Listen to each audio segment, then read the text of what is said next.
What is up, people? This is episode 243, and this is this is a special two-part episode. One you're going to get today, the next one you're going to get released, and you're going to hear me allude to it on Halloween, and it's more of a companion thing if you decide to watch a scary movie that we watched on this, that you could play our commentary and you could do the MST3K version of what that's like. And trust me, I'm not saying we're super entertaining, but I'm saying it's the most entertaining way to watch the movie that we watched. So you'll hear us talk about that a little bit, and then, you'll hear us just catch up with Zombie Man Mike Schilling. Actually, Zombie Mam, Z-Mam. So find him on all of his stuff, like Z-Mam Show and Dead Nightmare, of course, and maybe even see us when it comes back around to our turn to be back on it. But anyway, we had fun doing this. This was a 3-hour episode, which is always like a marathon with us. We're no Joe Rogan, but it was a good time, and we hope you like it. And we'll see you also with Halloween with more of this. Thanks.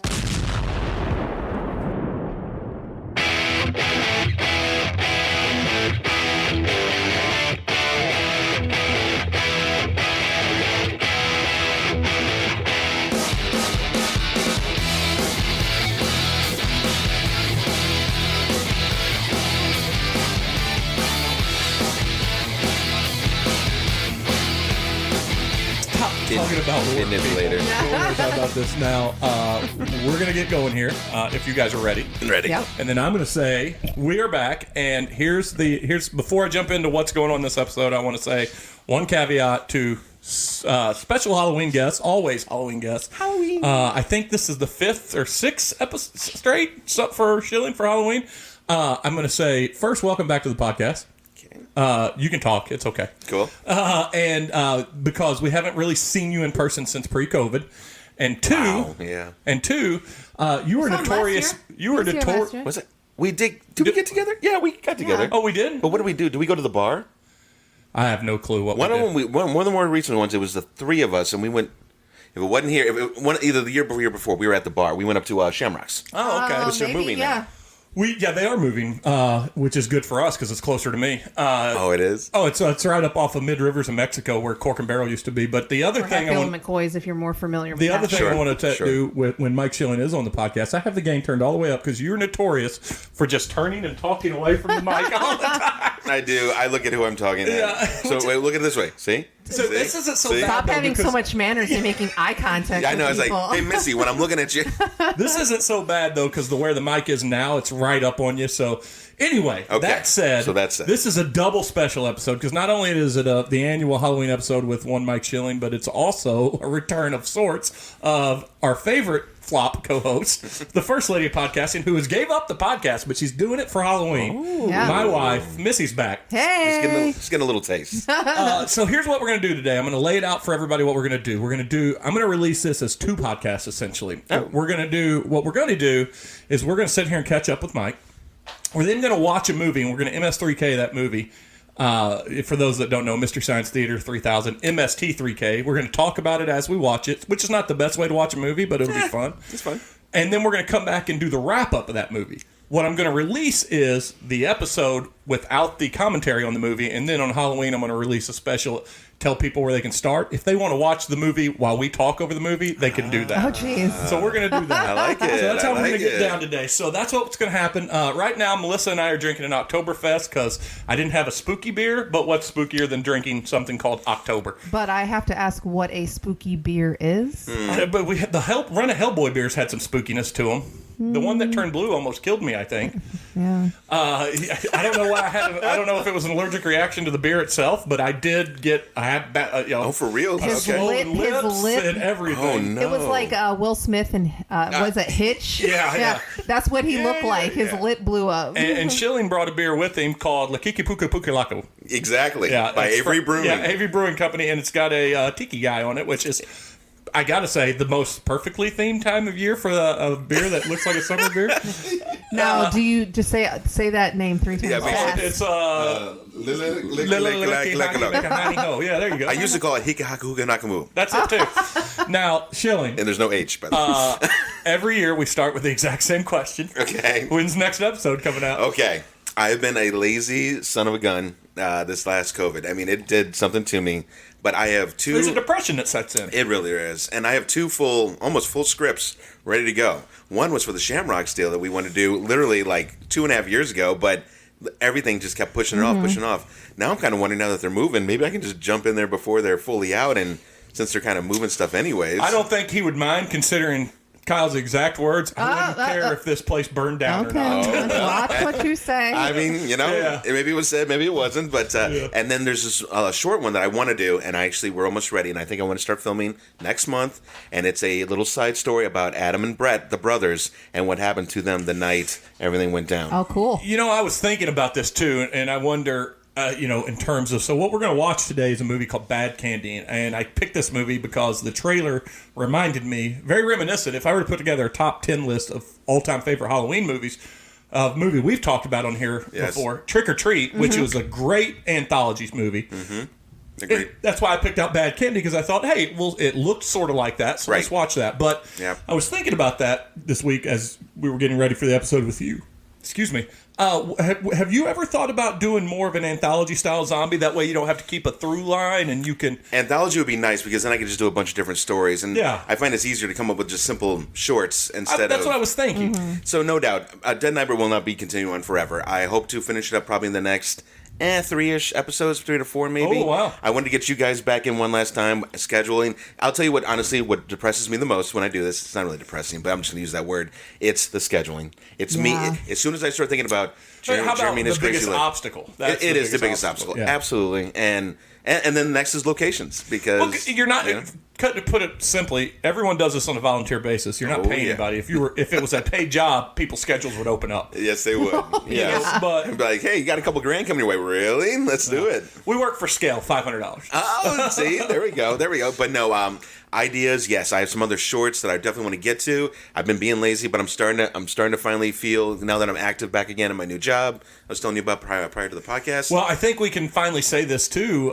You knew the other hosts of this show, Bender and Tom, from your guys' all previous place of employment, Purina. We used to call it Dog Chow Industries. I think people read between the lines. But so you've left there and went to another job. We won't say what that is. Sure. Per se, because, we curse and talk about... Just call it money in the bank. Yeah. It's good money in Mikey's pocket. And so, I just meant like the company security itself. It's got everything you need in the post our current pandemic world. It's good pay and it's job security, and that's all people need to know. But so you're settled into that. It's not quite a year at that job yet. No, not even barely 3 months. But I do feel like I'm moving, and now I feel like we're getting back to normal. And kind of shot in the arm you needed to get back to. It is. You said it a while ago. I really ramped up during the pandemic and did an episode, sometimes 2 a week. I was like kicking them out. That's awesome. Because we had nothing else to do. But then I got burned out. And then I started writing and drawing a lot. Saw that. And then around the time that really felt like it was getting going, then work got busy again. Yep. And then like you said, there's a little bit of, even though creativity helped get through the pandemic, a little bit of a creativity lull that happened. It was like, it's too much. Because we thought it was going to be like 6 weeks. And then it turned out to be a year and a half. Or more. Well, we're still going. We're still going. We're going and almost creeping into 2 years. And that kind of way has a way of knocking your feet out from under you. Yeah, and it's like it's not getting terribly better. I mean, there's still talk about this and that. Anyways, not to get into politics and so forth, but it did put a stigma, I think, in all of us. So hopefully we're kind of getting back to a little bit what we want to do, and everybody's not so like, oh God, can't go outside. It's a little bit more like we can at least get out and feel like we can be around each other and not worry about everything. What sucks too in terms of your show is, and for those that don't remember, Dead Nightmare, you mentioned it a while ago. It's YouTube. You can go to you can look it up. Yep.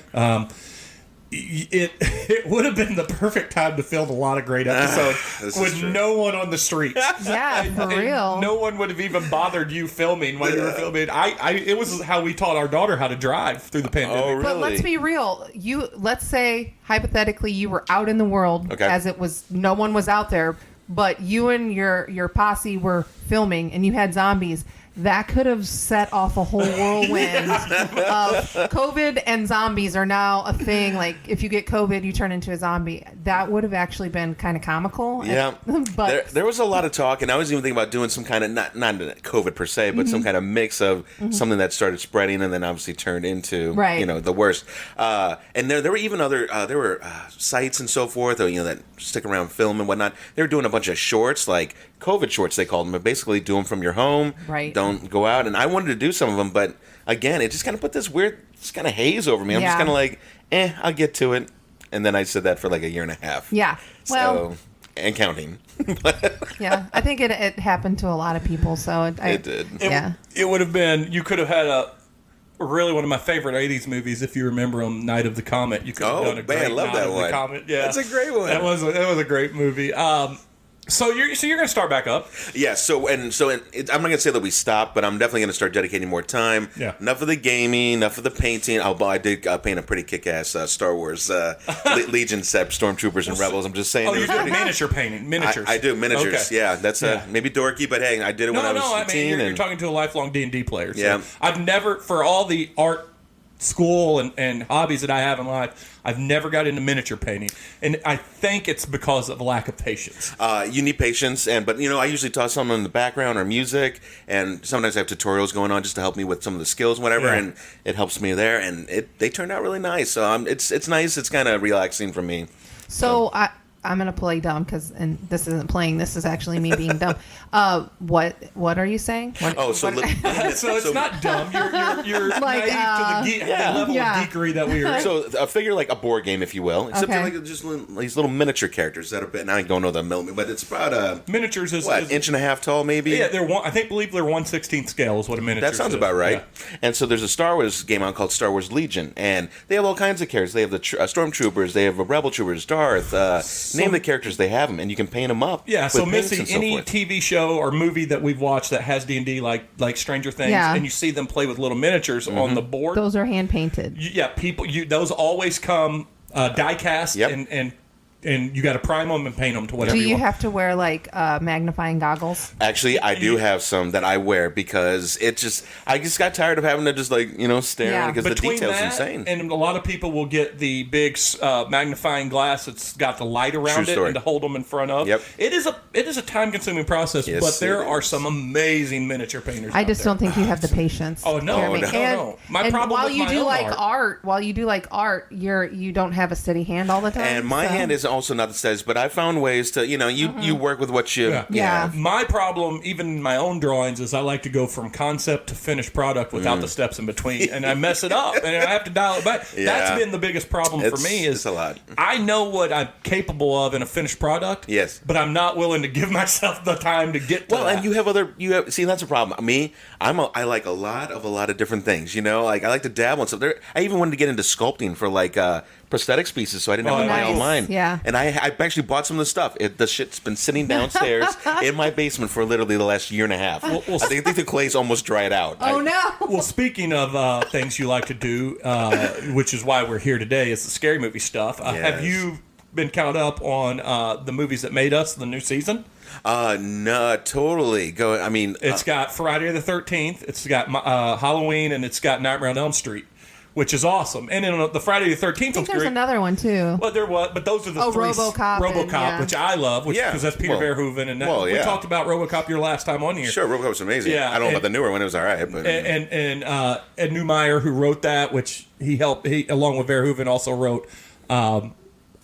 They did Starship Troopers, and Basic Total Instinct. Recall. Verhoeven also did that one, I believe. Yeah, actually, I know he did. Yeah, he actually directed. I don't know if he wrote. But he's an insane director. Yes. But anyway, so the newest one though, but you would love it because they dive into the special effects on like RoboCop, that. and then what is it?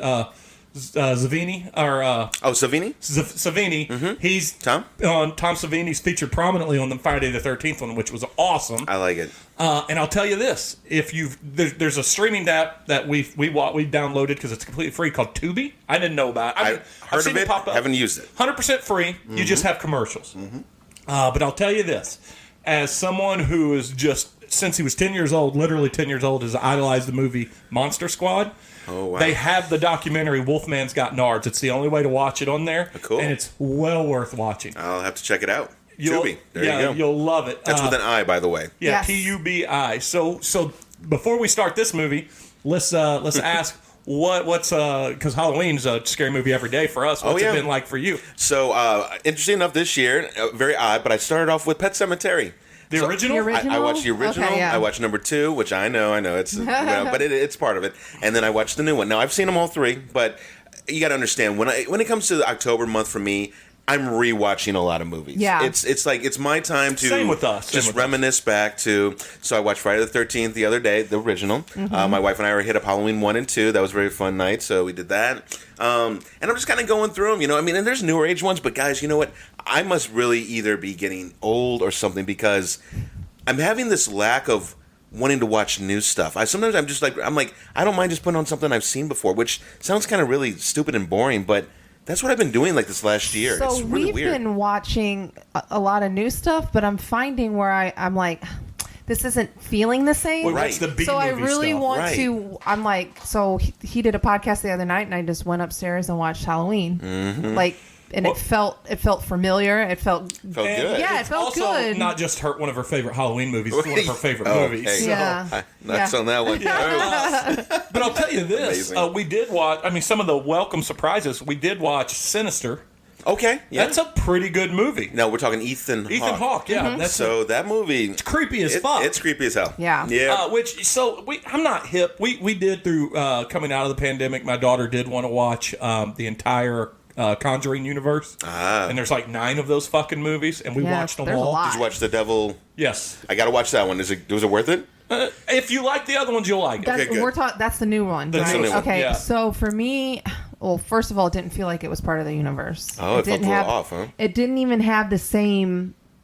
The husband and wife. Well, yeah, right? it didn't have that, but it didn't have the No, same. no. Remember, we watched. There's another one that came Oh. after that is on Netflix, and it's That's the one I'm talking about. what, There's it's no Peter husband Wan and or, wife. Oh, with James Wan? James Wan Yeah. directed all or produced and all. So he says it's in the universe, but it's newer. Oh. It's not. It doesn't have anything connection. There's But no connection. That was Okay. a crazy fucking movie. Yeah. I forgot. No, Yeah. but this isn't The Devil Made Me Do It. This is another one. No. The Devil Made Me Do It is the one he's talking, and we did watch it. That was the Yes. HBO Max. And Okay. I did enjoy that one. I mean, if you like them all. Yeah. No, the other James Wan movie we watched though was I'll have to get the name of that one. recently, and it's I'll have to look it up. Okay. It's the one where I don't want to ruin it, but the killer is a monster surprise. You know what I'm talking Yeah, about? yeah. That's a different change. Oh, dude, it's insane. It is the last third of that movie. The final act is flat ridiculous, but in a good nothing way. wrong with monsters, that's for sure. I mean, So, how about Midnight Mass? Have you watched that yet? not that one. No. Oh, dude. That sounds familiar. That's though. on. It's a series. Series on Netflix. It's Okay. a 4 or 6 episodes, something like that. Midnight Mass. I'm not going to tell you what I mean, you'll see what it is pretty quick. Yes. But it's the most original take on this type of genre I've seen since. Cool. This is a spoiler. Near Dark. Okay. I think it's awesome. All right. Give that a go. I'll give it a It go. was very I interesting. did watch Squid Games. Oh, Squid Game was hilariously awesome. I mean, it was, and I don't usually do subtitle ones. It's Yeah. not that they lose me, but it's gonna have to be really good if I'm gonna stick with. Well, Yeah. I'm You really have to dedicate yourself to focus because you have to read and you have to look at the screen. you don't have to watch Yeah. the subtitles Back either. enough, That's back enough. dubbed on Netflix. So, did you watch it? I actually got the original version with the actual, which I heard was Yeah. was a much better experience actually than the dub. Now that's what I heard. Well, I don't Netflix know. apparently they changed some big on it. Oh, They I took out a see. scene of some Well, sort. That's what I Korea- heard. And I'm going to say something right now that will be offensive to an entire nation, but then I'm going to preface it with the fact that I have fallen in love with everything Korean on Netflix. Yeah. But they're nutty as a fruitcake. Yeah. So some of the They're out themes there. don't work Yeah. here. But I'll tell you, if you liked Squid Game, watch Alice in Borderland. It's fucking great. Okay. And it's. You want me to tell you what the premise is? Yeah, go ahead. The exact same thing as Squid Game. Really? But it came out before and didn't get as famous. It just didn't get the hit. It's a little more science fiction-y. Okay. Oh. But because like if they mess up the game, a laser comes from the sky and just shoots them down through the head. Hey. Hey, that's fun too. Dude, it's good. Okay. It's very good. And then there's I can't remember the name of it, but there's a horror series Yeah. from Korea that's on Netflix also, where There's probably several. this building gets encapsulated by this, for the lack of a better word, aura of monsters, and it turns people into monsters in it. And the my- whole point of the thing is people are What? trying to survive it, and the military is trying to contain it and not let people out. How was of the it. makeup and effects and so forth for the monster? Unbelievably good. Okay, dude, I gotta tell. Okay, before I leave here, I'm And getting a list because when I say the makeup and effects, that's all the movie is makeup and effects. well, or I the mean, series. but if they did it right, it it's sounds good. like an amazing premise. Because the Koreans got that part down pat too. Yeah. Well, you know what? And they may be the next powerhouse coming up with these horror and sci-fi films, which, by the way, are right up my alley. So, hey. Yeah, I've even watched like there's a serious gangster movie that's a Korean movie too, and so far I've loved everything they've done. The first one I think I started with Korea style, and I don't think I'm misspeaking here, is the Train to Busan.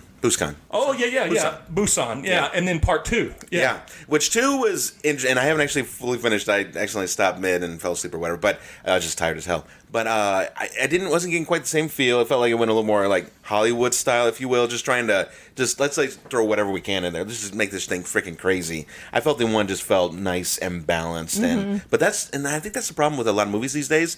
It's always like, gotta go bigger. Sometimes it's the simplistic things. Yes. Like we're Halloween, like we're talking Right. about. The speed. You don't gotta give me everything at literally 100 miles an hour. Slow the hell down. Yeah. Well, and I've watched so many documentaries on the original Halloween. I mean, it seems like anytime somebody does something scary movie related, they have to bring up Halloween. Mm-hmm. But the movies that made us always does a good job, and that the entire cast and crew talk about how good John Carpenter was at what he did on a no budget and I don't know if you're aware of this, but we found it out from the movies that made us. What the big innovation that he brought to the table in that movie was? Go ahead. He's the first major film to use the Steadicam. I did read that in the. He had a $300,000 budget. He spent $70,000 on the Steadicam. Wow! Because he saw it in a advertising thing. And you can see it. Oh, apologies. Go ahead. I was just gonna say you can see it in the scenes, especially with the 3 girls when they're walking down the street, or whatever, and they're just going down, and you can see it's a nice, steady shot. And I think for that day and age, it's been unheard of. Go ahead. I think that camera only allows 4-minute shots. Is that the that's what it was. Oh. So they used it in the opening shot, right? Or the opening sequence with the boy. And I'm just going to tell it. It's not really a huge spoiler, but I thought it's a documentary. I was like, this is freaking amazing. So they couldn't get that whole shot in 4 minutes. So they had to figure out how they were going to stop it, and that way they could splice it. So when the boy reaches down and puts the mask on, you can almost see that is where they the transition, and I was like, that is brilliant of them. Also, they talked about the use of pumpkins in the movie. Okay. There's only 3 pumpkins in the whole movie. I know the one Tommy did, and I think there's one on one of the doorsteps or whatever. So because they only had 3 pumpkins, they had to do that in one take, and they got it, thankfully. They got him. Well, there's like a pumpkin shortage. Yeah, there was a pumpkin shortage. So there is one right now, apparently. Really? Yeah. Well, we got ours, so. Yeah. A severe lack of them at grocery stores. Grocery right now, stores. I think Home Depot and stuff happens. We'll check those places out. But another thing too, the leaves you see, they had to get those in and place them. Oh, they didn't say anything about that, but that's interesting because was it summer? It was not the fall. Yeah. Look at the trees; they're green. They're green. Yep. Yeah, and fun stuff. And those are the fun stories I always. So that's why I've been doing some on my channel. On the side note, guys, I've been doing some trivia videos, and for those geniuses who have figured out the mechanic, yes, I am going to IMDb, and I'm taking a lot of those, but I'm actually sorting through all the crap, the ones that aren't interesting, and I'm putting visuals so you can remember back to that scene. So you talked about that, and I'm going to be a bit naive here or a bit ignorant here because I was going to give you a hard time. I don't know that I've seen your feed pop up and that's weird too because YouTube is. I've been feeling like my channel has slowly been kind of like just being like pushed to the side, and they do this apparently with some channels. And I haven't seen it, and I apologize if I haven't seen you share it either, because I would always reshare it. But even in my Facebook feed, I've not seen it. Which is disappointing. I will say I've been lazy putting them on Facebook like I should. So like sharing that it's out. So I need to do that more. But yeah, because just depending on unfortunately on the subscribers, unless you just have like millions, which I don't. I have like 8. I just broke 8,000. Which hey, woo. Oh, I'm sorry. I don't have a lot of things I subscribe to, so it should give me a notification. I have your notification turned on. Yeah, but that doesn't always work. Yeah, because I still do the Walking Dead ones and whatever because I'm keeping up with that. And we just finished the mid-season for season 11, the final season, and World Beyond. We're kind of seeing where that's going, even though it's a piece of horse trash. It seems like we always do a Walking Dead catch up. Let's not dive too deep because I want to start the movie. That's fine. But are you happy with the season finale or the series? For TWD for season 11, I'm enjoying it, but I really want to see how they're gonna because we have like one time of full season because this was a season and a half for Yeah. season 11. I want to see how are you going to pull on this big like this is the end, because That's a lot of work to That's do a in lot a of little work to amount of do in time. this There's Yeah. not a season. lot of dangling plot threads, but there's a lot of people are spread out enough to where you're gonna Yeah. have to work. Yeah, to get but it they back just together. introduced so. new characters. Yeah. Yeah, because the Reapers, although kind of cool and interesting, look at what happened to I won't say it. I have a problem with the Reapers. Yeah. The first time we saw them, they attacked. Yeah. And they stood no chance against them. I know. Like they were almost physically imposing, and then they kind of take them out like nothing. I know. It's like you feel like they should. I feel like by now, I thought Gabriel was going to go. We did too. I thought they got to Yeah. kill Gabriel. It's the right time. It just felt, and we didn't even see where the one clerical, what do you call it, zealot. Oh, the priest. Yeah, where did he go? Yeah. We didn't even see him that Yeah. Because episode. Gabriel had his chance to smoke him and he didn't. Right. Now, the other shows, are they still... World Beyond, the first season was a rough ride, okay? Because you have these just inept, teenagers, and it's just like, it's watching like kids stumbling over rocks. It was just so bad. And then Right. now, we're supposed to believe that they're hardened, which some of them, sure, maybe others, and unfortunately, it's like the lead characters, you just don't buy it. Yeah. But I will say, they're getting into some interesting things now with the Commonwealth, which is that about 50 to 75,000 colonies strong or whatever. Okay. And they're doing some pretty sinister things, and I think they're doing tests on actual human type subjects trying to find this cure.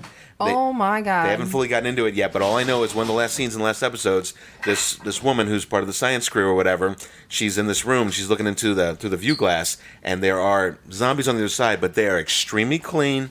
They're not bloodied up, they're not dirty and stuff. So I'm thinking they're taking human subjects and messing with them to Almost see. like they used chemical, like our medicine to kill them, and see what happened. They were way too clean, and they only show one front and center, but in the background you could see them lined up, going side to side, from left to Wow. right. And I'm like, I'm interested in that part. As for Iris, the lead actor, unfortunately, she's just not very strong, and I don't know why they chose her. To be honest, it's not good. But anyways, that aside, Fear the Walking Dead actually starts tonight. Yeah. And last season was amazing, and where it left off was a nuclear fallout. This crazy dude named Teddy has a small crew of people that he wants to take into the new world he wants to create, and he wants to set off a nuclear bomb. Well, he luckily had a guy who survived, who knew the codes and this and that. Again, maybe a little too much like coincidence, but Yeah. but it does go off. That and is the wow. one plot that scientists always say that they forget in every zombie movie Yeah. is that pretty much inside a year we'd have nuclear fallout in the world because no one's there to man the nuclear power plant. Yeah. And unchecked, yeah, they so the will melt plants, if down. anything, right? Yeah. Forget the missiles. Yeah. Anyways, so am I happy with the overall? Yes, and I'd like to continue it out. And see It's what's time going for it to come to an end. on. Probably. And The then they're gonna do the whole universe? Well, just at least the main one. The main one. And then they're going to do an anthology spin-off series, which will be just one-off stories, kind of like American Horror Stories did this past year. And they've Yeah. already called out Carol and Daryl. Sorry, guys, if you didn't know that, but they already. I mean, their seasons. It's happening. Yeah. But that also makes it suck so bad because any dangerous situation they're Yeah. in, I'm not worried about them. Right. Exactly. And I know I'm maybe even in the minority here. I don't know, but I certainly feel like this fan service that they do it puts me in a minority. But I can't stand Carol as a character. Haven't liked it in a long time. Yeah. Haven't liked it when she was the Batman of the group, and now I don't like it when she's the going through whatever issues. I just don't like her hair. Her job, her character. I don't think the arc of her character has been quite as interesting as they do. But Yeah. but I still. That said, Daryl has had no arc, and I love him. Right. Well, I So- mean, you got to think she's not even alive in the book still, so been it's dead like a they're long time in almost the book. grasping Really? at straw. But Daryl wasn't in the book Never at all, wasn't even a right? character, So yeah. Go figure. Well, I have to agree. She's not one of my favorite characters. I tolerate her because she's part of the crew. She's been with us so long, Mm-hmm. and I'm just kind of like, well, let's see. But really, is there much more arc to be had? I mean, she's had No. such a.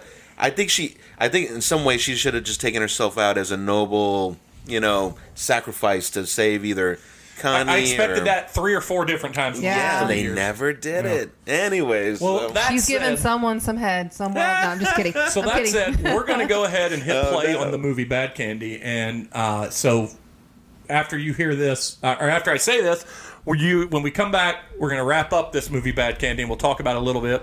So you're going to expect that to pause now.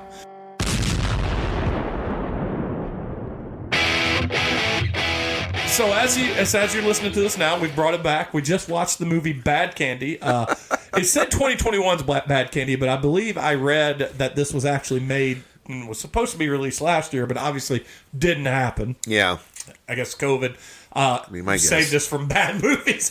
As dear. far as bad movies go, I mean, there's worse big movies than that. Absolutely. Certainly was no Trick or Treat, but overall, what was it you liked about it? What I liked was this kind of setting, because honestly, there's no way you can enjoy this movie probably watching it by yourself. So making fun of it along the way actually helped it so much better to get through. Maybe that's what we do. I mean, so here was my reasoning for having this style of episode. We've literally done every kind of top list that we could do in the horror movie. We've done all the things. Yes. I thought it was a fun take on what we could do for a Halloween episode. It was fun. I'll say this though. I think if you're going to take something away from the movie, the two most, we'll call them interesting stories or memorable stories. Sure. I think the best one was the bathroom one. I like that one. And that was actually a quote-unquote scary story. And then, I'm not trying to be funny, but the most memorable one was raping the dead body. Yeah. So that was your two biggest stories of it. I have to almost agree. I mean, the other ones were just in like the end.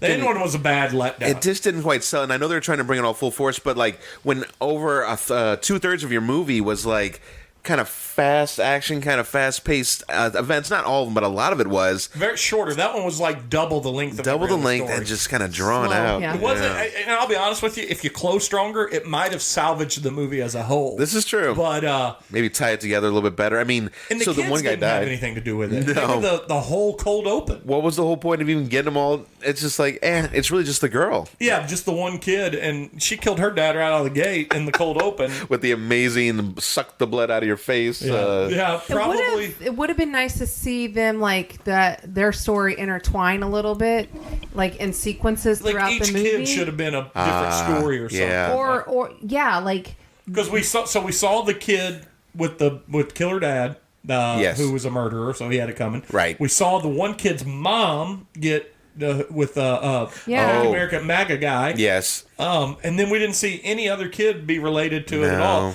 And we didn't even see. We should have seen Douchey McDoucherson kid, not the bully. Oh, yeah. The worst Yeah, who bully was he ever tied to? casted. yeah, he was half not the a- size of even the girls. They were like, so- watch out for bullies. Speaking of And all bullies, five of them were like, get off our turf. Here comes the one bully in town who's all of 3 feet tall. and by himself. And 4 years younger than all He didn't of us. even have love it. one or two lackeys with No, him. I mean at least a couple, right? Yeah. Throw a rock and hit him in the head, and you're good. Like, You know, he's like the little short one, and the other two are the big kids. Like, we protect our little Yeah. guy. They also acted like it was a turf war. Stay off of our territory. Yeah. It's the gang. His gang's literally one guy. Yeah.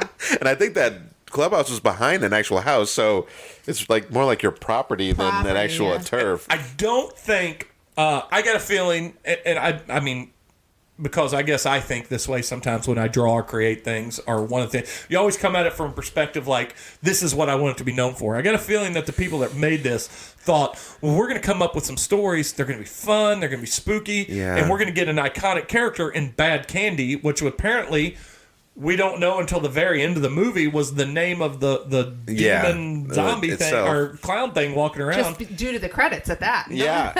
I got bad news for you. I don't want to shit all over the movie that Corey Taylor opted to make his big screen debut in. But Bad Candy's not going to catch on. No, the stories were too chaotic. It just We own it, so maybe we'll spread the love. Well, Maybe The stories were chaotic, but I think the camera work was way more chaotic at times. Where I'm like, holy, like It that was opening intense. sequence. I was like, what?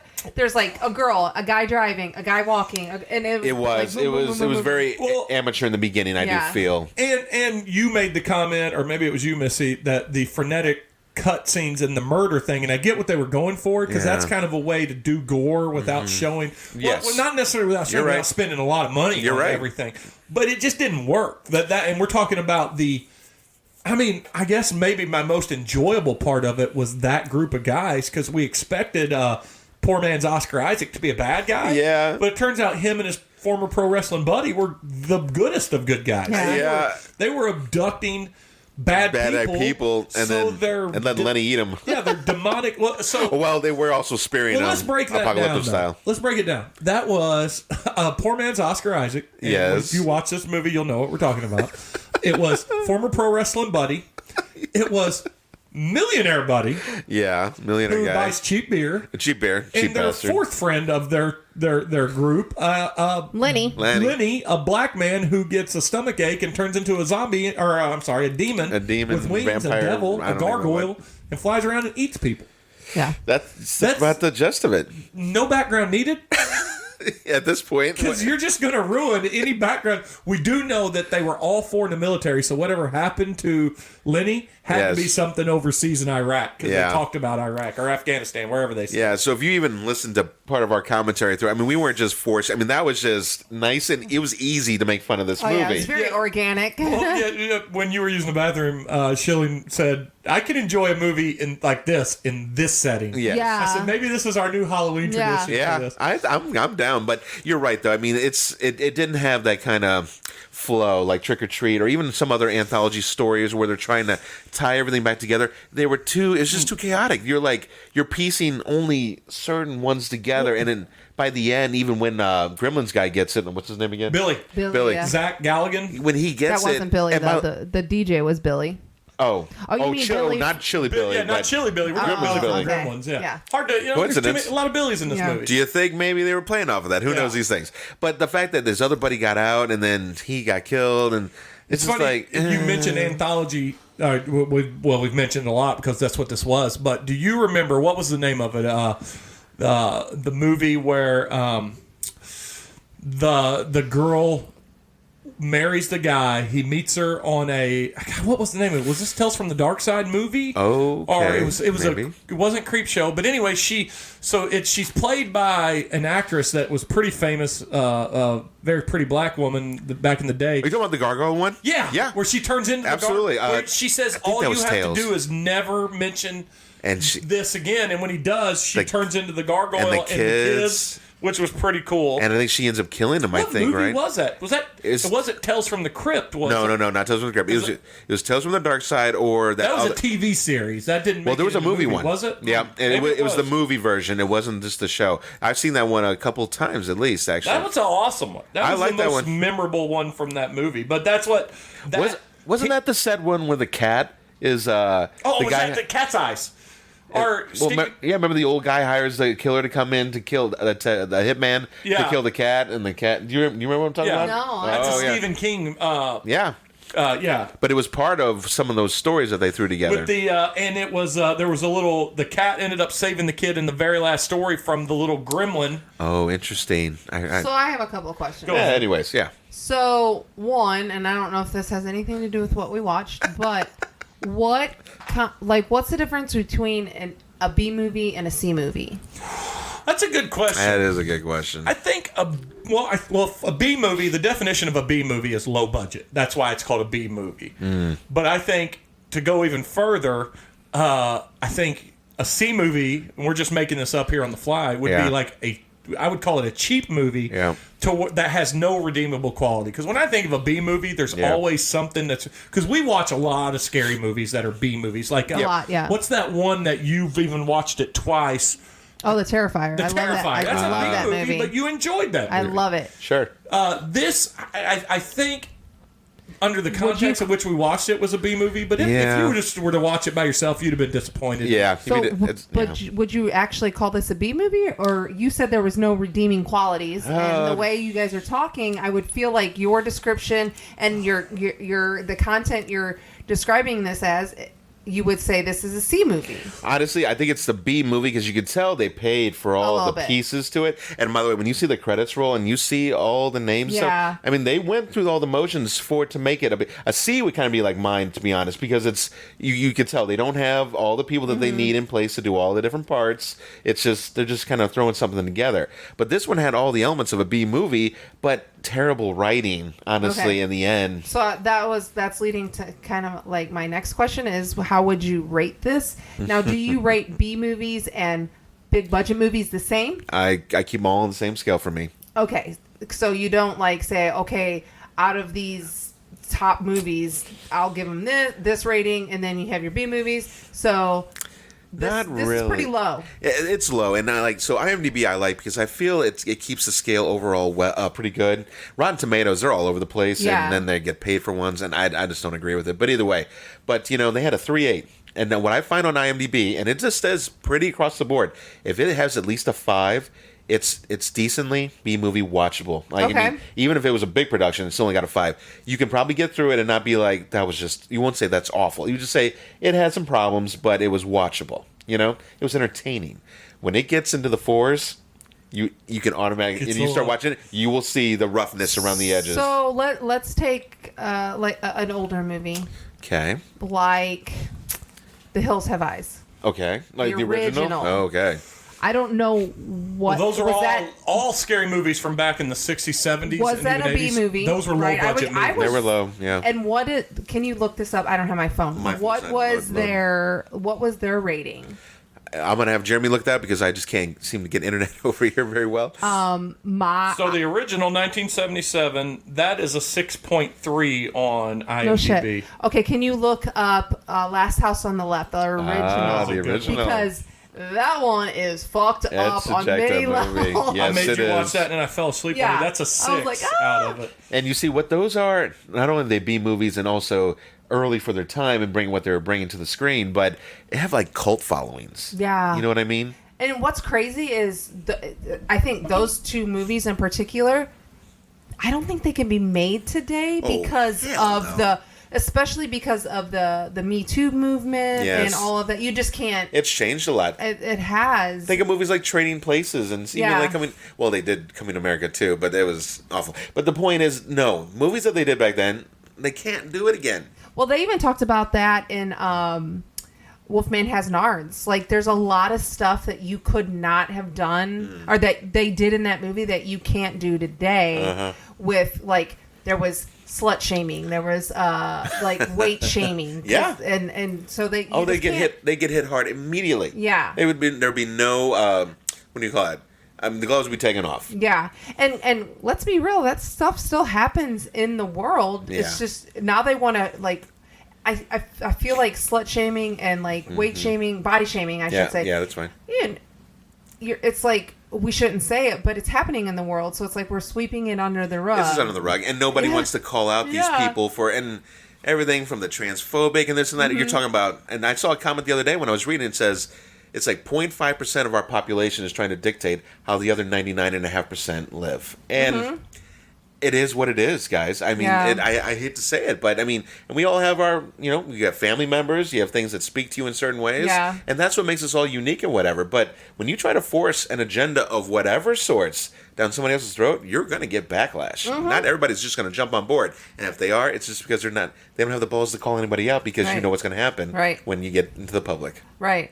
Sometimes I don't even push back on people in their idiocy because I'm like, this is not worth it because one, I'm not going to be able to change their minds, and like I'm just wasting my breath. Is it worth the time to even go just there? I let them go, and So, then I try and do something good, like to make up for it. So I looked it up. I couldn't remember her name, and I literally just Googled best black actresses from the 80s. Okay. Rae Dawn Chong was their name. Okay. And it was the Tales from the Dark Side, the movie. That's the one that it came from. Good stuff. And I got to tell you, that movie, it had Debbie Harry, Christian Slater, David Forster. The Mummy. Yeah. Steve Buscemi. Yeah. I mean, he was in the Mummy one too. What year was this? This was from... 80s? No, 90s probably. No, this was 80s. This was... late 80s then, right? Let me find it where it says it was... Was this post-Cuffs? No, it was 1990. Cuffs was great. I win. Julianne Moore. There were so many good... Maybe we should rewatch this We one. should. It's fun. I mean... I love it. I've seen it multiple times, But, actually. I mean, these are all people that, like, Christian Slater, I think, back in 1990 was huge. Oh, right? yeah. It was his time. He joked about Cuffs, which was a great movie. I love Steve Cuffs. Buscemi huge back in 1990? So, I wouldn't say not huge, but he had been in a lot of stuff. Yeah. But he wasn't, like... Steve Did Buscemi... he break out in Fargo, or was it before that? Steve Buscemi broke out because of... His teeth? Quentin Tarantino. Just kidding. Quentin Tarantino's probably... Are you teeth shaming? I'm sorry. It would have been Reservoir Dogs was his breakout. Oh, yes, you're and right. then he put him as a cameo as Buddy Holly, Buddy Holly waiter in Pulp Fiction, and then he did Fargo. But don't forget Armageddon. But I love Armageddon. Jeremy, I don't think is a huge...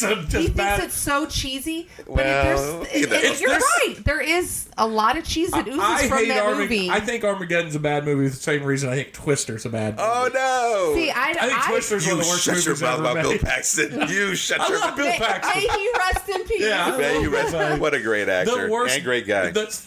Literally, when people say, what do you think bad dialogue is? It's when someone says, what's an F5? And he goes, it's like the finger of God, which means it's God doing this, if you think about it. That's the dumbest line in the world. That is a bad line. It's so bad that it erases, I gotta go, we got cows.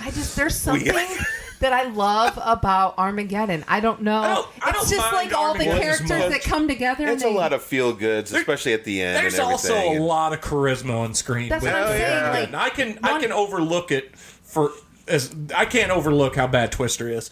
I can't overlook how painfully paper cutter Titanic is. But I can't overlook. Oh, you don't like Titanic either? I think Titanic was the worst Best Picture film of all time. How many times have you watched it? Titanic? Yeah, several. I think it is a guilty pleasure movie it's for a me. well-made movie because it's Jim Cameron. Yeah, but it's a very dumb story. And if you watch it several times, you start to pick out certain things or whatever like that. Like my mom, she won't watch it again. She's like, I've only watched it one time. Now I've seen like maybe tidbits here and there, but nothing more than 30 minutes at a time. Now, mind you, it's a long movie. Oh, I'm not saying like I watch it like once a year, but I think I've actually seen that movie about 4 or 5 times throughout my years. And if you're like, why would you just put that on? I don't know. It's kind of like that train wreck adventure / love story that just kind of makes it. And I love Leonardo DiCaprio. Him. Well, I love him in general. And Kate Winslet, I love their chemistry. And they're in another movie too. If you've never saw it, it's called Revolutionary Road. It's straight up drama. Way better movie. And, much. But they have great chemistry too, and I love the story and just. Anyways, if you never seen that before, I think it was 2008, but it's a great movie. I have not. But great drama. Armageddon. There's something about it, and I love Aerosmith, and like there's Tyler. Did you guys like Boogie Nights? I liked it. Did you it's like? Long, but it's good. Yeah, it's a good movie. I think it's a really good movie. Did you like Jackie Brown? I think it's a classic. Never saw Jackie Brown. Tarantino. Yeah. How about L.A. Confidential? I've only seen parts of it. I only saw parts of it. I never really took the time to watch it. I got one for you. Donnie Brasco. Do you remember that movie? Yeah, that was a great movie. All movies that came out in 97 and all lost to Titanic for Best Picture. and Donnie Brasco was way better than Titanic. Yeah, to me, but there was no love story, and that's what. That's what draws the crowds. You should watch L.A. Confidential. By the way, a love story in that. If you've never watched it, I think it's one of the best period pieces movies of all time. But isn't it surrounding the Hollywoodland murders? Yes. Okay, that's what I thought. Who's the blonde? That's Kim Basinger, right? Kim Basinger won an Oscar for it. Oh, she did. Yeah, I think it's what's his name? He's very fat now. Russell Crowe. It's one of his best roles. Talk about fat. He's huge. Russell Crowe. Is he big now? He's the Marlon Brando of acting. He was a great actor. But now, remember, we watched that road rage movie that he's in. Russell Crowe that was a looks fake body on him. No, it's not. Look him up. Oh no. He looks like there's a movie that was directed by I think the RZA. It's a martial arts movie. Russell Crowe stars in it. It's a very stylized martial arts movie. Yeah. Russell Crowe, they said, essentially showed up, drank a 12-pack of beer, and filmed his scenes every day. What? Russell Crowe looks like he smells like sweat all the time. Well, Body of Lies, I saw him in, and I know he was getting larger, but he played a role of a desk CIA agent, and then of course you got Leo. Oh, Leo! Yeah. You got Leo out in the field, but I noticed him getting larger, but I figured it was just for the role. Yeah. But maybe now, by the way, that was also 10 years ago. Yeah. So what's he like now? By the way, too, speaking of Russell Crowe, movie that I could watch, I can't think of the name of it, but I've watched it like 4 times. Okay. Him and what's the more crazy stupid love guy, the hunk. Ryan Gosling. Ryan Gosling. Him and Ryan Gosling. Nice Guys. Oh, that's a great. It's hilarious. So great movie. L.A. Confidential to me is like that. just as good as that, only without the comedy. Okay. The Nice Guys is a great fucking movie. When he falls off that ledge, excuse me, and he's like trying to impress the girl or whatever, and they're at that really expensive house. They're supposed to be like getting intel, and meanwhile Russell Crowe's getting doing his thing, and he's on the ledge, he's drinking, and he's pretending like he's messing around, and he falls off the back of this. And then later when he goes, "You fall off the back of that," he goes, "No, I was doing whatever." That's Russell Crowe. No, wow. guys, Look, and this one is look at not this a fat picture. suit. They're comparing him to his Maximus role. Oh no, he was tight for Maximus. Well, he was once just a ripped. He was sexiest man alive at one point. So I'm gonna. So he's taking the easy road. So you talked about Russell Crowe drinking like a 12-pack. I'm gonna go back to this whole movies that made this us. is a good movie. Or good So they story. talked about Donald Pleasance Oh yeah. would drink like Who's Lomas in bottles. Halloween? Oh yeah. bottles at a time Wine. of wine.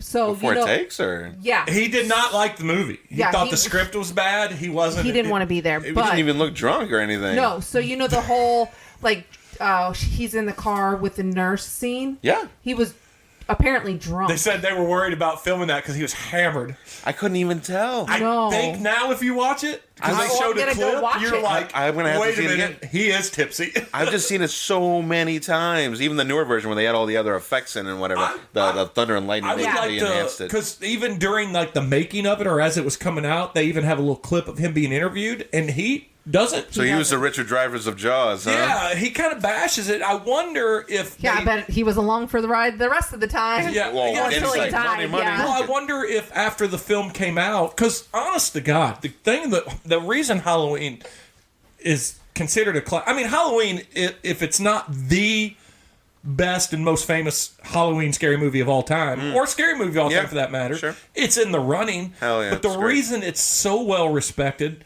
and so well liked by critics alike and audience is because it is cinematically a pretty fucking solid movie. Oh yeah, And well done. I wonder if during the making of the second one, if they said, "Hey, you want to come back?" He was like, I would like to know his comments. Like if he said, Yeah. it turns out it was a better movie than I Yeah. expected. I think that's what it ended up being. It better than what he expected. Yeah, because the critics loved it. Yeah. Like even then, the critics loved it. And here's what else was cool about it: the budget was so small.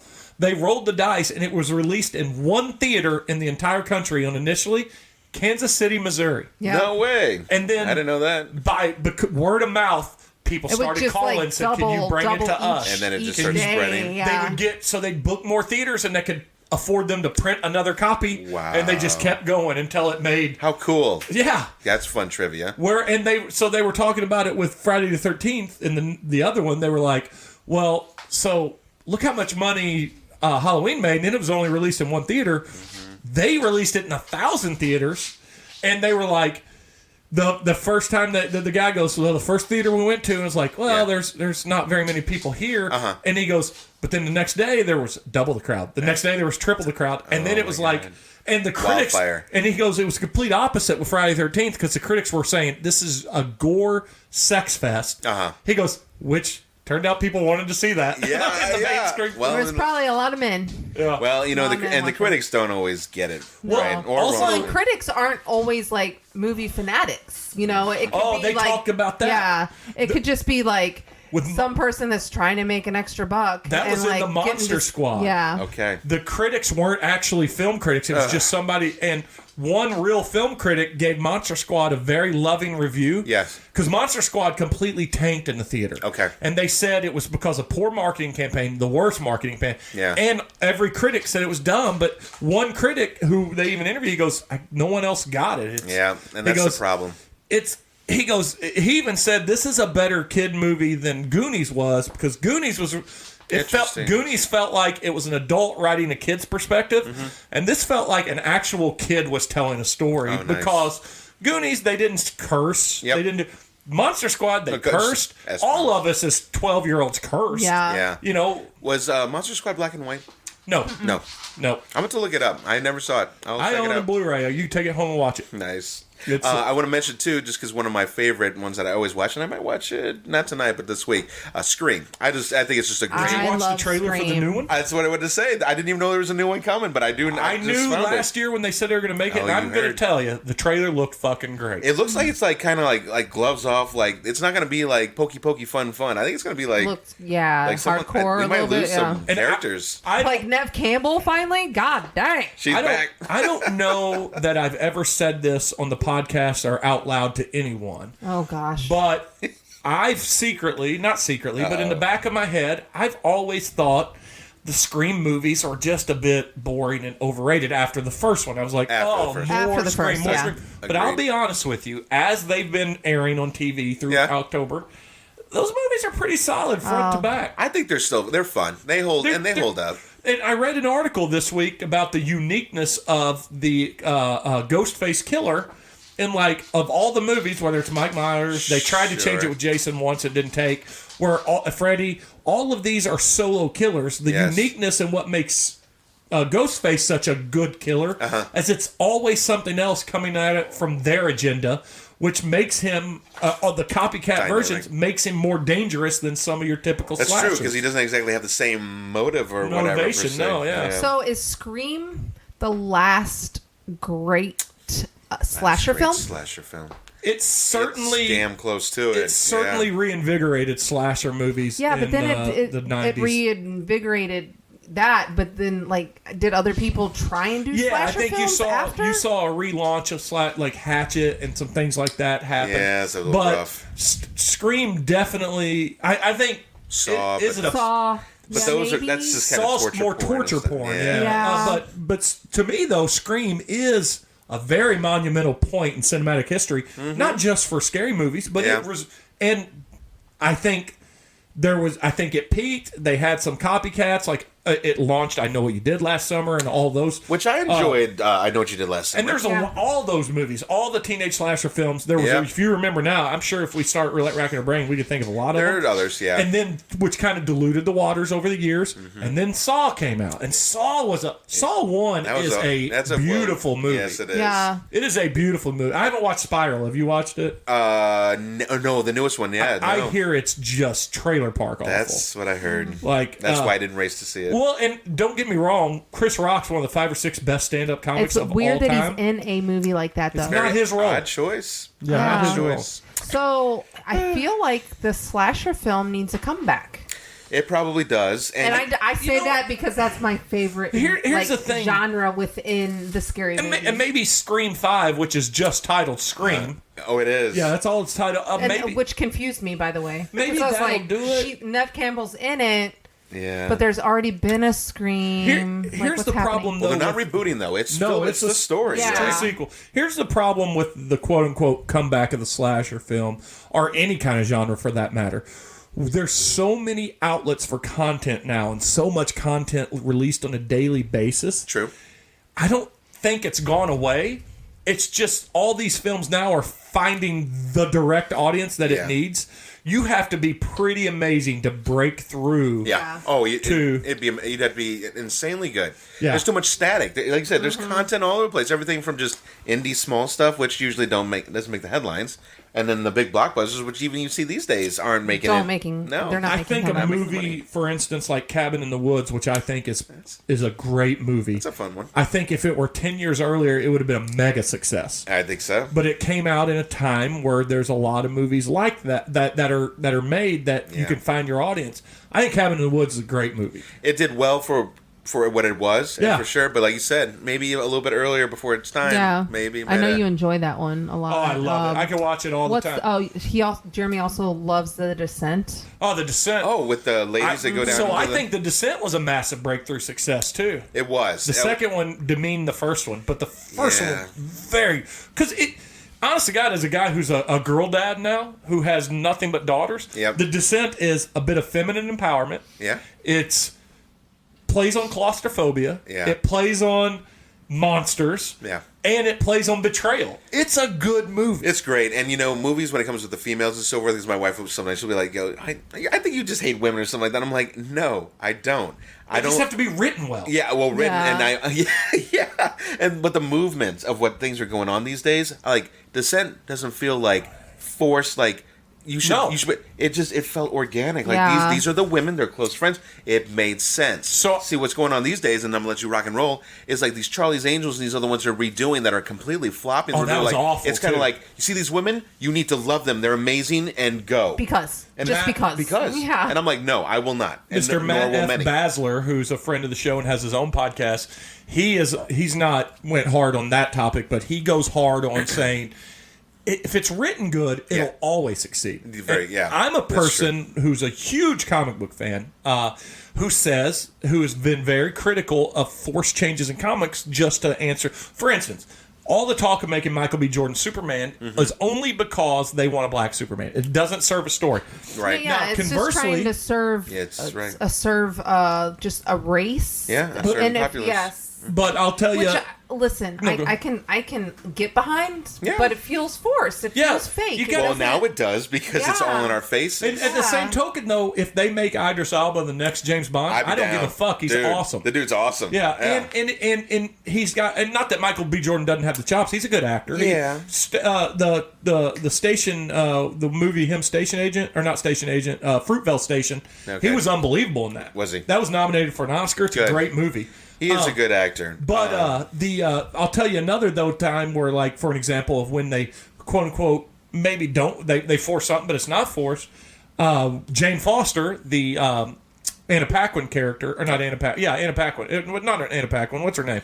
Help me, because from Thor. And what's her name? Oh God, Natalie Portman. Natalie Portman, very pretty Natalie Portman. Yes, her character. Anna Paquin and Natalie not Portman. Not the same person. Well, that's why I was stuck for a second. I was like, close. Natalie Portman, who is plays Jane Foster, who in the comic books, Jason Aaron, a fantastic writer, made her Thor in the comics. Okay, and we're going to see that in the next film. That's why they're doing that. Okay. In the comics, there's an argument to be made as one of the best year-run long Thor's had in a long time, because Jason Aaron told a really great story on why she did it, why Thor had his fall from grace. Well, then I hope they do that in the movie then. Yeah, well, and I trust it because it's Taika Waititi again, and he's fucking great. He did Ragnarok, and that was the best Thor movie. That was fun. I don't like changes. And now I'll say this again. Yeah. Let's tie it back to scary movies, and before we wrap up, sure. I have a question though, but go ahead. The Evil Dead remake. Yeah, with the girl in charge. That was a great remake. Oh yeah, I enjoyed it. It all made sense, and it was just kind of buckets of blood. Oh, lots of blood, and that's what we were looking for. And if you give us anything else, and you start talking, when it's like, oh, she's a lesbian, or this does, it's like, does this make sense for the story? Like, does this give me anything? So I'm gonna ask you. God, I can't remember the character's name in The Walking Dead. Okay. She died a long time ago. Okay. She was lesbian. Yes. Hold on, I'm going through them. She was a slightly bigger... Tara.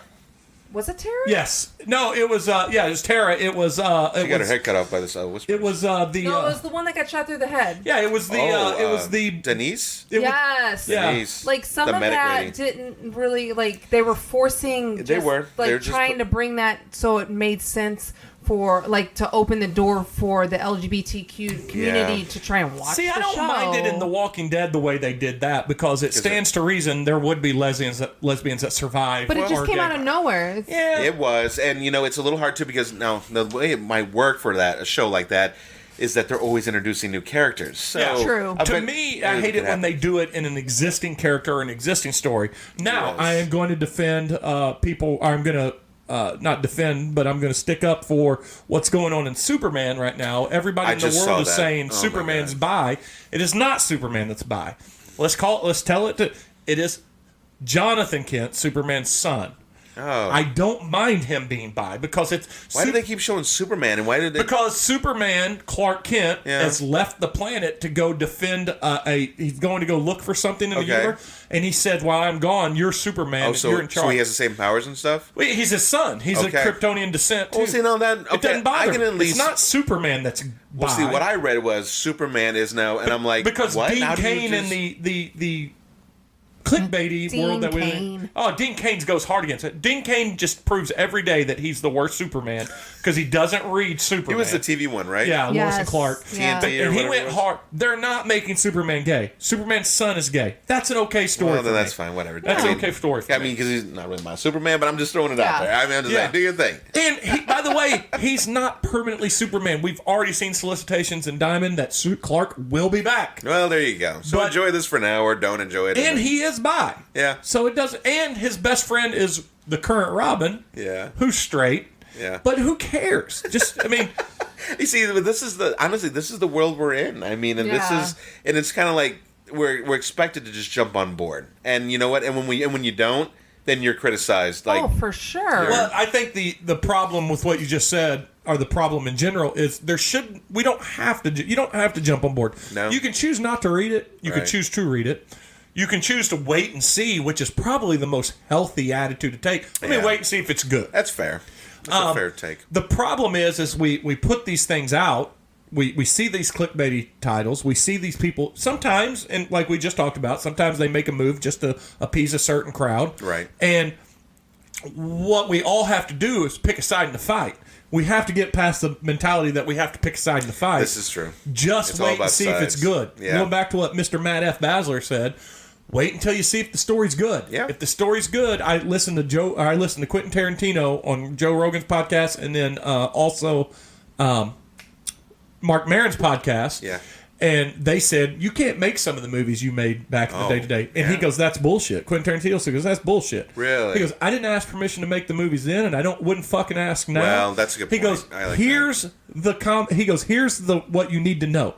Make your movie, and if it's fucking good, no matter what stink people will make, it won't matter. Well, that's true. If it becomes a classic, because it doesn't matter if it's good. I like that. That's true. He said never. He goes, there's filmmakers out there that are going to make great movies. And they'll push the bar. They'll push the bar. This it's a bit closed-minded, I suppose, because I know we said that earlier, Missy, that you couldn't redo certain films. I guess it's just a matter of just taking that chance, which, by the way, many people are afraid to take that kind of chance. People say you can present it in a different way and have the same feel too. Right. But people say that it'd be hard to make Superbad this day with high school kids doing that. But that fucking movie we watched that we were just talking about, I think it was like Good Boys or something. The Good Boys. I think that was a pretty fucking risque movie, and it was made. Yeah. I mean, and for their age and doing what they're doing, just make something good. Yeah. That's the key. And I'm not saying I make anything good, but I'm saying if you want to be accepted, whether you get controversial or not, make it good. Yeah. Well, some upcoming films I just want to watch as we're closing this off. I want to watch some of those Fear Street ones because they just Fear Street was good. Look kind of fun. Fun. That's the key. Is it fun? Go into it thinking fun, and don't go into it thinking great horror. Okay. Yeah. I can do that. Get great horror. And I can appreciate both styles because there is a difference, really. And Netflix is really trying with. I don't want to demean them, but they're really doing acceptable scary. Yes. If that makes sense. Okay. Almost like Stranger Things format. Yeah. So they're making scary stuff, but it's not too scary, so people will watch it. Not too extreme. And they're being pretty successful for it. They're pulling it off so far. I like it, so I'm gonna go with that. I did watch Don't Breathe 2 again. I gotta watch. We gotta watch. They changed things up, so it was enjoyable. It was worth a watch. The only thing I'll say about Don't Breathe, and I don't want you to spoil it, but Bender had the best take on it. Okay. He goes, Don't Breathe or Don't Breathe 2? Don't Breathe 2. Okay. Oh. Because he enjoyed Don't Breathe 1 also. Okay. He said, my issue with the trailer for Don't Breathe 2 is they're making him to be like a vengeful murderer, like he's going to avenge her being abducted. Mm-hmm. And in the first one, he's just a bad guy. But when I was watching 2 last night, I couldn't help but think to myself, well, think about it, though. He didn't ask for those robbers to come into the house. He didn't ask for them. That's true. Now, true, we see it from the point of view from the young kid because he's just going along because he likes the girl, right? He's telling a good kid or whatever, but he's just doing some bad things. But I'm like, nobody asked for you jackasses to come to my house, you know? And true, he gets after it and gets them. But, I mean, they weren't exactly awesome people. You know? No. So I guess that's true, too. Isn't it interesting how you can turn to take. I mean, Yeah. no different than Negan and all the other things throughout. It's just kind of odd why you get used to certain. So, ways. what other movies have you seen or want to see before we go? Oh God, I can't say scary, but I do want to see the new Bond film. I was very, very scared it would be too woke and that they were going to demasculine. It got a good review. It did, and I got good reviews from my brother-in-law and sis, and they said it's definitely worth it. I guess the best review, and it's kind of what I expected I read of it, was one critic said, "Is it the best of Daniel Craig's Bond films?" No, that's still Casino Royale. Oh yeah, but they said, but is it a very good closing to the Daniel Craig films? Yes. Sweet. So that's what you need. And since it is his last one, I want to see how he finally does take his leave. And then lastly, and then most obvious, Halloween Kills. I want to go see how this goes down. And if you want to watch that, just like I told you, it's $5 a month for Peacock, and you get to watch it. And then just cancel your Peacock. Yeah, we were just trying to decide, do we go to theater to see? Because Halloween's kind of we wanted to go to the theater. We kind of talked about going to the theater and seeing it. We just never have time. Well, I'm off half a day on the 29th. Oh, then we could go do that. Is that Friday? It's a Friday. That's a Friday. Yeah. Maybe we could all just, because my brother and sister want to go. Do you guys want to maybe try and join up? I'm down. I get off at noon that day, so. Okay, let me see it. Friday. Well, and I'll be off because, I was doing decorating and stuff, so maybe we could see it that either later afternoon or evening or something, or what do you think? We may have volleyball that night. Okay. Maybe. Well, let's see. Maybe. I'll check your schedule. So, We'll talk it offline. Text me. We'll keep. But before we wrap up, I do have a question. So we've talked about B and C movies. We've talked about slasher films. What is your take? And I'm going to start with you, Mike. Oh no. On found footage. Okay, so I'll speak to this just because I just happened to rewatch Cloverfield the other day. Just whatever. Which is awesome. Yeah. Yes, it is awesome. And even some of the other ones where they kind of tie the story in, maybe not as best as the first one, but whatever, it's fun. Found footage I can do because I don't mind the shaky cam and it doesn't make me get sick. My wife, she can't handle that shit because she just starts watching 5 minutes of it and she's like, I can't do it. I think it's fun. I think it's been overly done as of, now where we are. Yeah. Would I watch another one? If it's good, then yes. And I'll tell you one that I did watch and that is so relevant, Creep. Oh, Creep was awesome. Okay. So we just watched that whole series. Whole Creep and Creep 2. Is there another one? Yeah, I think it's just a 2. So I did watch them. We loved Creep. And it was great. And that dude guy was played creepy. Yes, he was. And I didn't see where, obviously he was fully going. And even the second one, not as good as the first, I don't think, but it was still something. And they even left it kind of open, I think, for a third. Oh, yeah. We just definitely. recently watched, and I don't know if this is found. I don't think it's found wasn't footage. found footage. Well, kind of. They had some of that. But it was called Superhost, but it had the same kind of feel. Superhost is on Shudder. It's pretty good. Familiar. I think I have it. I just need to watch it. But okay, It's a VRBO, murderous VRBO person. So is Cloverfield your favorite found footage? It was just it had a really good feel to it, and it was just. I can tell you it's exciting. my favorite found footage. Yeah, but also because it's J.J. Abrams. Yeah. I tell you what, Blair Witch is not, and many always go to Blair Witch. But it kicked it off. It kicked off the genre. Would Paranormal Activity be found footage? It absolutely is, yeah. Because found footage is constituted where what a found footage movie is the vehicle which you're watching the movie is told from a perspective that exists in the film, i.e., a security camera or a handheld camera. So thinking about the top ones that I've seen between Cloverfield, Grave Encounters, which has a couple movies, and that's all found footage, and it's of the horror paranormal style. But I think mine usually gravitates. Oh boy, that is a tricky one. So I'll tell you, I'll take it. So the first one for sure, but the modern or more newer found footage that are really good is VHS. The first VHS. Oh, I like that one. First VHS is really good. We tried watching the third one, 96, not good. The second and third one, I think we both shut it off. I have the most recent one, and I haven't watched it yet, but 96. It's called VHS 96. I'm like, what is this? Oh no. So I'll tell you, one of the reasons found footage did become so watered down is because it's the cheapest way to make a scary movie. This is scary movies are already relatively cheap. Yep. Because you don't need big name actors, but that's extra cheap. There was a slew of good ones. My favorite found footage moment didn't even happen. Is we went to go see Paranormal Activity in the theater when she was pregnant with Hayden, and I got 10 minutes into it, she had to leave. motion sickness. Because I was pregnant. She was pregnant with Hayden, so we had to leave. Oh no! But I will say this though. I think the pandemic gave us a new, unique twist on found footage. Okay. And we watched it. It was only an hour-long movie, and I believe it was on...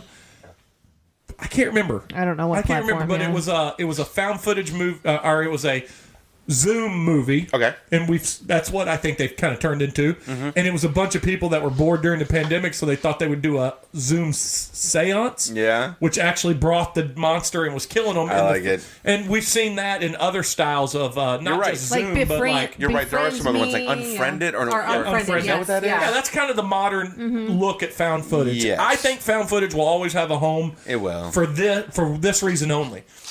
Our ability to move, film, and communicate is constantly evolving due to technology, so it's always going to have a home. Agreed. Will it always be Blair Witch? Maybe not, but Blair Witch wasn't even the best of them. It just happened to be the first. It had to be the first. Okay. The Paranormal Activity franchise is good. Paranormal 1. And it's also got a through-line story that connects them all. It did. Yeah. They did a good job doing that. So both Paranormal Activity and Blair Witch are probably my favorite because they both bring something different to the table, and they were both kind of like, well, not kind of. They were both new to the scene. I went into Blair Witch not reading a dang thing, and I mean, shit, I don't even know what year that came out. I know it was. I mean. It was 96. I was going to say, mid-90s? I was my freshman year of college. Nice. Cell phones were not prevalent, so you couldn't readily have shit available at your hands. Yep. So I try not to read into it. Right. And I went in my early 20s. I was naive, and I went into that movie thinking this shit is real, and I was scared as shit. And I take that with me because, like, Nightmare on Elm Street. Yeah. Like. There's something like after I was just telling the girls this the other day. I watched that with my cousins and my aunt and my little brother, and my aunt lived in an apartment, and she was like, okay, after we watched Nightmare on Elm Street, she sent me and my two boy cousins, who one's the same age as me, one's a year older, out to take the trash. Oh no! In the apartment complex across the parking lot, and my dumbass cousins left me there, and I was scared. So that's what makes Nightmare on Elm Street something that sticks with me. And Halloween, that's the kind of stuff. Yes, experiences.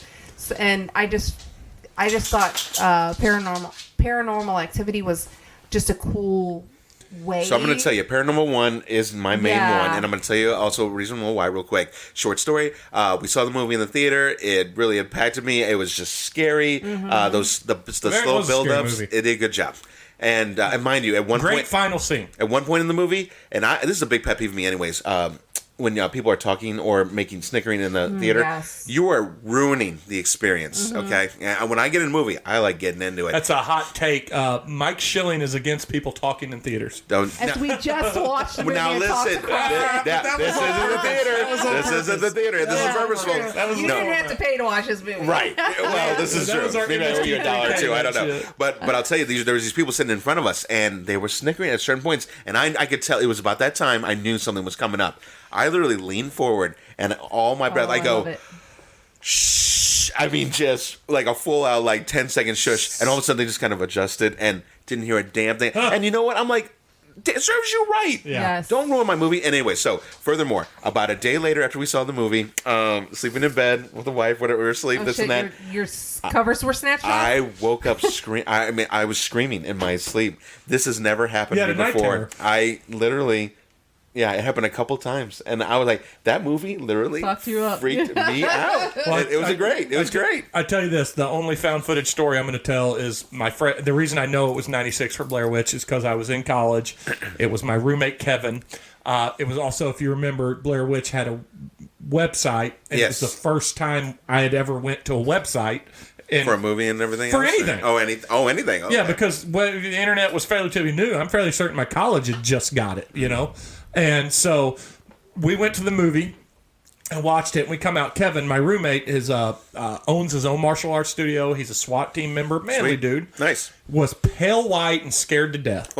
And he goes, dude. And he goes, how are you? I go, dude, are you okay? He goes, how are you okay? I go, what do you mean? He goes, that was a... And I go, it was not real, dude. The actors and actresses have been in commercials.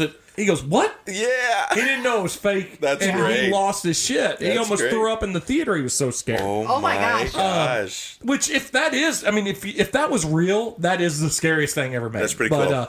So before we get off, we're going to sign up because props to us. This is 3 hours right now. Wow. Look at that. I wanted to point out one thing, and it's my way of tying it all back. I like your Dead Nightmare water thermos over there. I saw that when you walked in. It's awesome. Yeah, I did that off, is it Shutterfly or whatever like that? Oh, yeah. Reasonably priced, but I did a bunch of stuff. I even created some magnets, which... I've got some up here. Okay, I gave you some. I need to give you some more. But anyways, it was cool. I'm going to try and do it for future things, too. That's but awesome. I love that thing. That's awesome. We did talk earlier, but for those that don't know how to find Mike Schilling, you can go to deadnightmare.com. Yep, that's You fine. can search for Dead Nightmare on YouTube. Or Z-Man Show, Z-M-A-M. Show, which I'm going to talk to you about after we wrap up. Oh, no. Well, I always do that because they're like, the Z-Man. And they're kind of like Zombie Man. But it's zombies, movies, and more. Yeah. It was the M in the yeah. N at the Well, see, end. I had to do and more because I don't just love just talking one. I like talking topics and things. Yeah. So And you've done a good job with anyways, it. that's Sort of. There's a very good unaired episode about Mortal Kombat because there were some technical difficulties on it. We're going to hit on a new one in the future. We're going to find one. But it'll probably be just me and you because Adam's taking a break. So yeah, and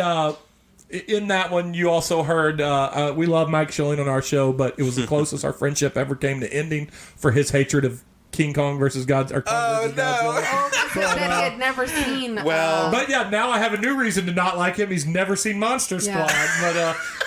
But anyway, I don't know who you are anymore, Mike. I'm losing deadnightmare.com, Z-Man, Z-M-A-M on YouTube.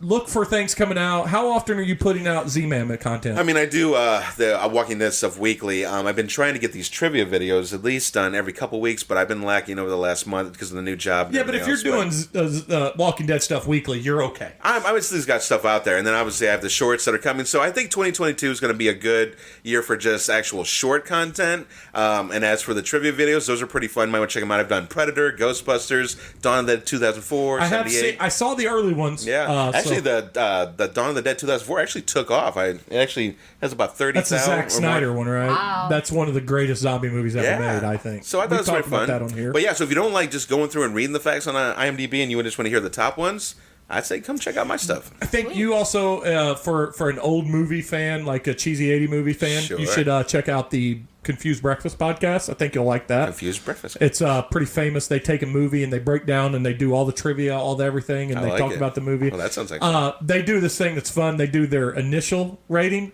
from that they remember as a kid, and then they do their post rating after watching it as an adult. That's cool. I like that. I don't think we have anything else. I think we're going to wrap it up, especially after I break this up. It's still 2 good long episodes. Yeah. We appreciate you every year coming on. So much fun. Always come on before. Hopefully we go see Halloween Kills here in the next week or so. That could be cool. And I got 2 things to talk to you about when we're done.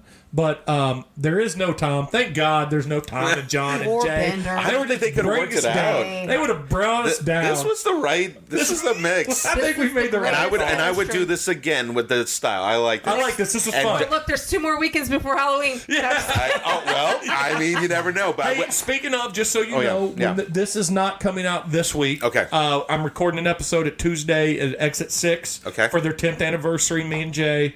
And then, so this will come out next week, which will be 1 week closer to Halloween. Just send me the text and I'll make sure and I'll spread it out. So which this is the closer it gets to Halloween, the better, and makes me take next week off. So that's good. I know. Oh God. So thank you for that. So like I said, all those other deadbeats aren't here, so that just leaves Missy to say bye. And Mike, say bye to everybody. Later, peeps, and thanks. You're welcome, my man. All right.